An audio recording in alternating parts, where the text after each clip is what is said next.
Halo Sobat Ezra Diskus, dimanapun kalian berada, jumpa lagi di channel Ezra Diskus. Nah, kali ini kita akan bahas penyakit ikan diskus yang namanya TBC. Nah, teman-teman bisa lihat ya, penyakit TBC pada ikan itu ciri-cirinya adalah ikan akan menjadi sangat kurus seperti ini. Paling gampang teman-teman bisa lihat tulang tengkorak kepalanya sangat terlihat.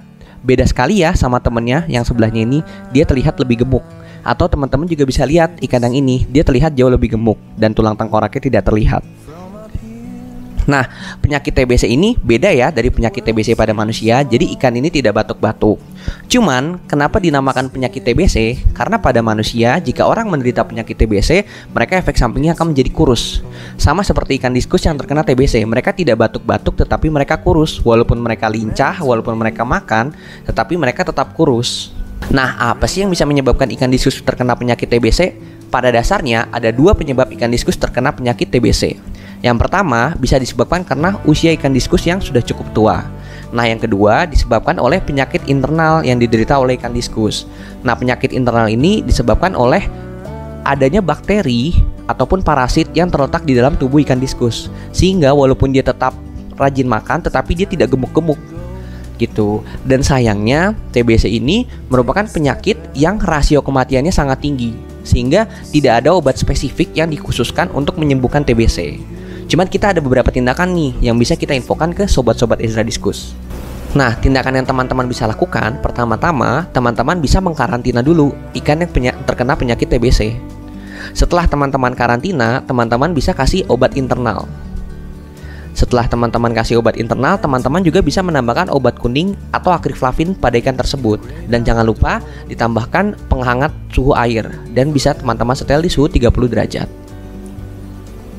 Nah, apa aja sih obat internal yang bisa teman-teman kasih ke ikan diskus? Sebenarnya ada dua. Yang pertama ada Menvis. Yang kedua ada metronidazole dan juga amoxicillin. Nah, untuk Menvis ini itu merupakan obat khusus ikan. Jadi dia mereknya Menvis dan nama produknya adalah internal Menvis. Nah, yang kedua ada metronidazole, itu berfungsi untuk membunuh bakteri, dan juga amoxicillin yang berfungsi sebagai antibiotik.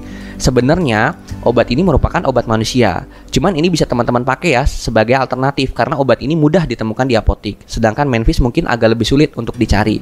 Sebenarnya fungsi dari Menvis dan metronidazole kurang lebih sama teman-teman, untuk membunuh bakteri di dalam sang diskus. Dan fungsi tambahannya adalah di amoxicillin sebagai antibiotiknya. Jadi teman-teman mau pakai komplit atau mau pakai Menvis atau metronidazole juga pun tidak apa-apa ya gitu. Lalu setelah teman-teman kasih obat tadi, jangan lupa ditambahkan oleh akriflavin atau obat kuning.